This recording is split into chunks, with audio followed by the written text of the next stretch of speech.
নমস্কার বন্ধুরা, আমি মানস বিশ্বাস। দ্য বং ইন্সপিরেশন ইউটিউব চ্যানেলে তোমাদের সবাইকে স্বাগত জানাই in association with Unacademy. আজকের ভিডিওতে আমি তোমাদের আপকামিং ডব্লিউপি, কলকাতা পুলিশ এবং আবগারি মেনের জন্য কারেন্ট অ্যাফেয়ার্স ও জেনারেল নলেজের মক টেস্ট সেট নাম্বার 24 আলোচনা করব। এর আগে 23টা ভিডিওর মাধ্যমে কিন্তু আমি তোমাদের 23টা মক টেস্ট নিয়ে আলোচনা করেছি। এই ভিডিওগুলো দেখলে তোমরা কিন্তু ডব্লিউপি, কলকাতা পুলিশ, রেল বিভিন্ন এক্সামে সহায়তা পাবে। তা তোমরা যারা ডব্লিউপি কলকাতা পুলিশের জন্য খাটছো তাদের জন্য কিন্তু আমি 2 মাসের অনলাইন কোর্স একটা ব্যবস্থা করেছি। তা 20 ডিসেম্বর থেকে কিন্তু এই কোর্সটা শুরু হবে। তার নিচের দেওয়া নাম্বারে তোমরা মেসেজ করলে আমি কিন্তু ডিটেলস তোমাদের বলে দেবো। তা 2 মাসের কোর্স হবে। এখানে শুধু পিডিএফ ভিত্তিক তোমাদের যে ক্লাস সেগুলো করা হবে, অধ্যায় ভিত্তিক পিডিএফ কিন্তু দেওয়া হবে। তা তোমরা যদি এই ক্লাস কোর্সে জয়েন হতে চাও তা অবশ্যই নিচে দেওয়া নাম্বারে যুক্ত করতে পারো। তাহলে চলো বেশি দেরি না করে আজকের ভিডিওটা শুরু করা যাক। সেট 24-এর প্রথম প্রশ্ন হলো, ন্যাশনাল ডিআরডি ডেভেলপমেন্ট বোর্ড অর্থাৎ এনডিডিবি এর চেয়ারম্যানের নাম কি? তা এটা কিন্তু এই ডিসেম্বরেরই কারেন্ট অ্যাফেয়ার্স। তা অপশানগুলো দেখে নিয়ে কী কী আছে। অপশান এতে আছে অভিনব বিন্দ্রা, অপশান বিতে আছে নরেন্দ্র সিং তোমর, অপশান সিতে আছে বর্ষা যোশী, আর অপশান ডিতে আছে গিরিশচন্দ্র মুর্মু। তা ন্যাশনাল ডিআরডি ডেভেলপমেন্ট বোর্ডের চেয়ারম্যান পদে কিন্তু আছে অপশান সি বর্ষা যোশী। তোমরা যদি ইংলিশের স্পেলিংটা দেখো তাহলে কিন্তু হবে বর্ষা যোশী। আর তোমরা জানো আমাদের ভারতের বর্তমান যে ক্যাগ তিনি কিন্তু গিরিশচন্দ্র মুর্মু। আর অভিনব বিন্দ্রা তিনি কিন্তু সম্প্রতি যে দিল্লিতে একটা ম্যারাথন চালু হলো তার কিন্তু একদম প্রতিষ্ঠাতা করেছেন। আর নরেন্দ্র সিং তোমার কেন্দ্রীয় সরকারের একজন মন্ত্রী, সেটা তোমরা সবাই জানো। নেক্সট দেখো আছে যে সম্প্রতি কে গুরু নানকের জীবনী সম্পর্কে একটি বই প্রকাশ করেছেন। তা তোমাদের কিন্তু হাতে 5 সেকেন্ড সময় আছে, তোমরা উত্তরগুলো দাও। আর তোমাদের আমি একটা কথা বলতে চাই, তোমাদের 20-তে কার্স কত স্কোর হলো সেটা কিন্তু তোমরা নিচে অবশ্যই কমেন্ট বক্সে জানাও। তা সম্প্রতি কে গুরু নানকের জীবন সম্পর্কে একটি বই প্রকাশ করেন, অপশানগুলো দেখে নিয়ে কী কী আছে। তো অপশান এতে আছে নরেন্দ্র মোদী, অপশান বিতে আছে সন্দীপ কাটারিয়া, অপশান সিতে আছে উৎপল কুমার সিং এবং অপশান ডিতে আছে আশরাম খান। তা সম্প্রতি গুরু নানকের জীবনী সম্পর্কে বই প্রকাশ করলেন কিন্তু অপশান এ নরেন্দ্র মোদী। এটা কিন্তু তোমরা মাথায় রেখো। 3 নম্বরে আছে দেখো যে টুইটারে 1 মিলিয়ন ফলোয়ার যুক্ত প্রথম ব্যাংক কি? অর্থাৎ টুইটারে প্রথম কোন ব্যাংক ভারতের যা তার টুইটারে তার ফলোয়ার 1 মিলিয়ন অর্থাৎ 10 লক্ষ। তো অপশানগুলো দেখে নিয়ে কী কী আছে। অপশান এতে আছে আরবিআই অর্থাৎ reserve bank of India, option বিতে আছে state bank of India, option সিতে আছে industrial credit and industrial corporation of India, আর IDBI industrial development bank of India. ঠিক আছে, তা 1 মিলিয়ন ফলোয়ার যুক্ত প্রথম যে ব্যাঙ্ক সেটা কিন্তু হবে অপশান এ আরবিআই। ঠিক আছে, তা তোমরা সবাই জানো যে আরবিআই কিন্তু ভারতের কেন্দ্রীয় ব্যাঙ্ক। তা 1949 সালে কিন্তু আরবিআই রাষ্ট্রীয়করণ হয়। ঠিক আছে, 1935 সালে কিন্তু 1934-এর আরবিআই অ্যাক্ট অনুসারে কিন্তু এই ব্যাংকটা প্রতিষ্ঠিত হয়। এর প্রথম যে চেয়ারম্যান বা গভর্নর তিনি কিন্তু ওসমান স্মিথ। আর প্রথম ভারতীয় যে গভর্নর তিনি কিন্তু বা তার নাম কিন্তু সিডি দেশমুখ। আর বর্তমানে যে গভর্নর আছে তার নাম কিন্তু শক্তিকান্ত দাস। আমি তোমাদের কাছে প্রশ্ন রাখছি যে শক্তিকান্ত দাস কততম গভর্নর সেটা তোমরা নিচে কমেন্ট বক্সে আমাকে অবশ্যই জানাও। 4 নম্বর প্রশ্ন রাখা আছে বিশ্বের সবথেকে দূষিত শহর কি? তাই এটা কিন্তু ভীষণ ইম্পর্টেন্ট প্রশ্ন, এটা পরীক্ষায় আসবেই। তো অপশানগুলো দেখে নেওয়া কী কী আছে। অপশান এতে আছে লাহোর, অপশান বিতে আছে ইসলামাবাদ, অপশান সিতে আছে দিল্লি এবং অপশান ডিতে আছে বানারসি। তা বিশ্বের সবথেকে দূষিত শহর কিন্তু পাকিস্তানের লাহোর, এটা কিন্তু মাথায় রেখো। আর আমাদের যদি ভারতের মধ্যে বলা হয় যে ভারতের সবথেকে দূষিত শহরকে এয়ার কোয়ালিটি ইন্ডেক্সের হিসাবে, তা সেটা কিন্তু হবে দিল্লি। এটাও কিন্তু তোমরা মাথায় রেখো। 5 নম্বর প্রশ্ন রাখা আছে যে কোন দেশ পরিবেশ, এখানে বানানটা একটু ভুল হয়েছে, পরিবেশ তালিবস্য হবে, পরিবেশ সুরক্ষার জন্য ভারতের সঙ্গে মৌ স্বাক্ষর করলো। তো অপশানগুলো দেখে নিয়ে কী কী আছে। তা যারা যারা পারবে তার নিচে অ্যান্সারগুলো দাও। তা অপশান এতে আছে নিউজিল্যান্ড, অপশান বিতে আছে ফিনল্যান্ড, অপশান সিতে আছে জাপান এবং অপশান ডিতে আছে আমেরিকা। তা কোন দেশ পরিবেশ সুরক্ষার জন্য ভারতের সঙ্গে মৌ স্বাক্ষর করলো, তা এটার কিন্তু অপশান হবে ফিনল্যান্ড। এটা কিন্তু তোমরা মাথায় রেখো। নেক্সট দেখো আছে যে হুমায়ুন নামা, ঠিক আছে, হুমায়ুন নামা এখানে দন্তন্য হবে, হুমায়ুন নামা কে লিখেছিলেন? তাই এটা খুব ইজি একটা প্রশ্ন, খুব ইম্পর্টেন্ট প্রশ্ন। আর আমি এই প্রশ্নগুলো কিন্তু প্রিভিয়াস ইয়ারের যে কোশ্চেন পেপার সেগুলোর থেকে আমি তোমাদের দিচ্ছি, না তোমাদের কিন্তু অনেক সুবিধা হবে। তা অপশানগুলো দেখে নেওয়া যাক। অপশান এতে আছে আবুল ফজল, অপশান বিতে আছে ফৈজি, অপশান সিতে আছে বদায়নী এবং অপশান ডিতে আছে গুলবদন বেগম। তা হুমায়ুন নামা কে লিখেছিলেন? এটা কিন্তু হবে গুলবদন বেগম, তোমরা কিন্তু মাথায় রেখো। নেক্সট দেখো আছে যে স্বাধীন ভারতের প্রথম মহিলা রাজ্যপালের নাম কি? তা এটাও কিন্তু ভীষণ ইম্পর্টেন্ট প্রশ্ন। তা তোমরা সবাই জানো যে জিকের একটা ইম্পর্টেন্ট টপিকই থাকে যে ফার্স্ট ম্যান এবং ফার্স্ট উম্যান, ঠিক আছে? তা তার মধ্যে এটা পড়ে। তো অপশান এতে আছে সরোজিনী নাইডু, অপশান বিতে আছে সুচেতা কৃপালিনী, অপশান সিতে আছে ইন্দিরা গান্ধী এবং অপশান ডিতে আছে বিজয়লক্ষ্মী পণ্ডিত। তা স্বাধীন ভারতের প্রথম রাজ্যপালের নাম কি? তা এটা কিন্তু হবে সরোজিনী নাইডু, ঠিক আছে? এটা কিন্তু মাথায় রেখো। আর সুচেতা কৃপালিনী কিন্তু স্বাধীন ভারতের প্রথম মুখ্যমন্ত্রী, এটা কিন্তু মাথায় রেখো, ঠিক আছে? আর ইন্দিরা গান্ধী কিন্তু প্রথম ভারতের মহিলা প্রধানমন্ত্রী, আর বিজয়লক্ষ্মী পণ্ডিত কিন্তু ইউএনের যে অ্যাম্বাসেডর তিনি ছিলেন। 8 নম্বর প্রশ্ন দেখো আছে যে নিচের কোনটি মুঘলদের সাথে জড়িত নয়? তো অপশানগুলো দেখে নেওয়া কী কী আছে। অপশান এতে আছে দাম, অপশান বিতে আছে জাগির, অপশান সিতে আছে জিতল এবং অপশান ডিতে কিন্তু আছে মনসব। তার নিচের কোনটি মুঘলদের সাথে জড়িত নয়? এটা কিন্তু কী হবে, তোমরা নিচে কমেন্ট বক্সে জানাও। এই প্রশ্নের উত্তরটা আমি তোমাদের বলবো না, কারণ এটা খুবই সহজ একটা প্রশ্ন, ঠিক আছে? 9 নম্বর প্রশ্নটাও আছে কোন সম্রাট সুলিকুল প্রবর্তন করেন? তো অপশানগুলো দেখে নেওয়া কী কী আছে। এটা কিন্তু ভীষণ ইম্পর্টেন্ট একটা প্রশ্ন। তো অপশান এতে আছে বাবর, অপশান বিতে আছে হুমায়ুন, অপশান সিতে আছে আকবর এবং অপশান ডিতে আছে শাহজাহান। তা কোন সম্রাট সুলিকুল প্রবর্তন করেন? তা এটা কিন্তু হবে সম্রাট আকবর সুলিকুল প্রবর্তন করেন। তাই সুলিকুলেরই কিন্তু আরেকটা নাম কিন্তু দিন-ই ইলাহি, এটা কিন্তু তোমরা মাথায় রেখো।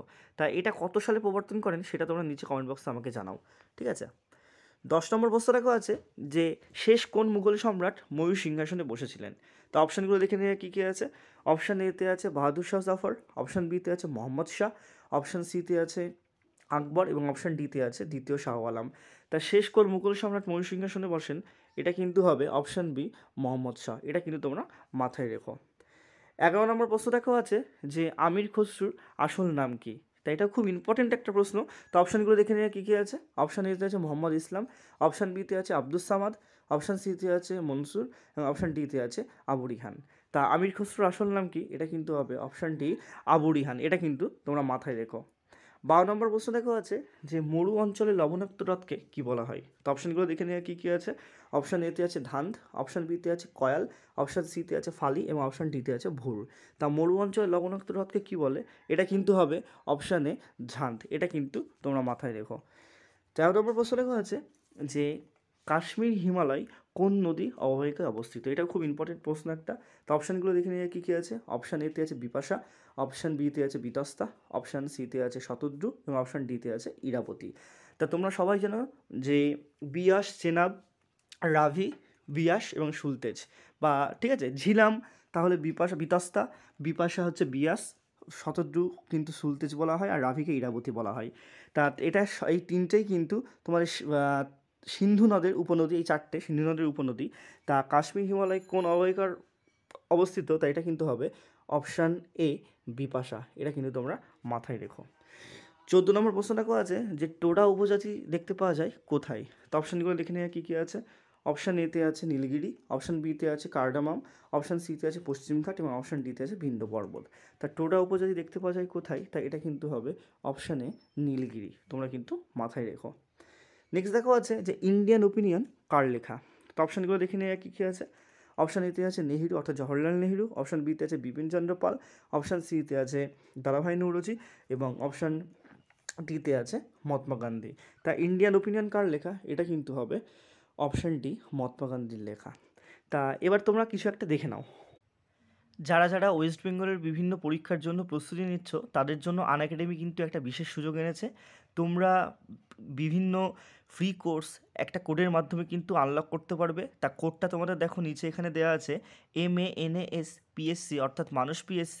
তা এটা তোমরা ইউজ করলে কিন্তু বিভিন্ন ফ্রি কোর্স তোমরা আনলক করতে পারবে। তা এই ফ্রি কোর্সের মধ্যে তোমরা কী কী পাবে সেগুলো একবার তোমরা দেখে নাও। তা প্রত্যেক দিন কিন্তু তোমরা 50টারও ওপরে লাইভ ক্লাস পাবে টপ এডুকেটরের দ্বারা এবং ক্লাসের পরে কিন্তু তোমরা PDF পাবে এবং সাপ্তাহিক এবং দৈনিক তোমরা লাইভ মক টেস্ট কিন্তু পাবে এবং অ্যানালিসিস পাবে। তারপর তোমরা বিভিন্ন লাইভ কুইজ পাবে, প্রায় 20,000টা কোশ্চেনের কিন্তু তোমরা প্রত্যেকটা সাবজেক্টের কুইজ পাবে। তারপর তোমাদের কিন্তু 20টা প্রশ্নের 20 মিনিটের জন্য একটা ডেলি T20 সিরিজ হয় এবং তোমাদের কিন্তু উইকেন্ডেও একটা লাইভ ম্যারাথন ক্লাস হয় এবং তোমরা উইকেন্ডে কিন্তু একদম লাইভ ম্যারাথন যে WBPSC এবং আদার টপারদের যে স্ট্র্যাটেজি সেরকম ক্লাসও তোমরা পাবে। তা তোমরা এই সবগুলোই পাবে, তোমরা এই ইউজ কোড MANAS PSC এটা কিন্তু ইনপুট করলে পেয়ে যেতে পারো। তাছাড়া তোমরা কিন্তু যে কোনো ফ্রি কোর্স এবং বিভিন্ন প্ল্যান বা সাবস্ক্রিপশন নেওয়ার জন্য কিন্তু আমার এই কোডটা ইউজ করলে তোমরা কিন্তু অবশ্যই সব কিছু ফ্রিতে পাবে, ঠিক আছে? আর তোমরা এই সাবস্ক্রিপশন যদি নিতে চাও তাহলে কিন্তু তোমরা আমার এই কোডটা ইউজ করো, তাহলে 10% ডিসকাউন্ট কিন্তু তোমরা পাবে। 16 নম্বর প্রশ্নটাকেও আছে যে গণপরিষদের সভাপতি কে ছিলেন?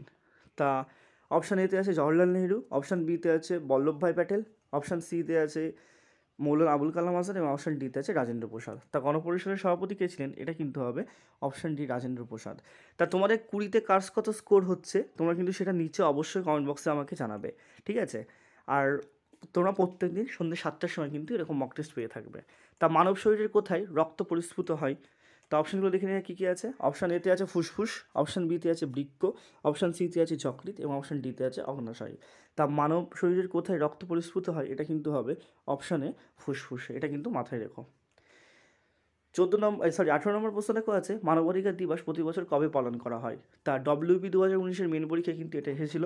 তা অপশানগুলো দেখে নিয়ে কী কী আছে। অপশান এতে আছে 14ই নভেম্বর, অপশান বিতে আছে 10ই ডিসেম্বর, অপশান সিতে আছে 20ই জানুয়ারি এবং অপশান ডিতে আছে 19শে জানুয়ারি। তা মানবাধিকার দিবস প্রতি বছর কবে পালন করা হয়? এটা কিন্তু হবে অপশান বি, যে 10ই ডিসেম্বর সেটা।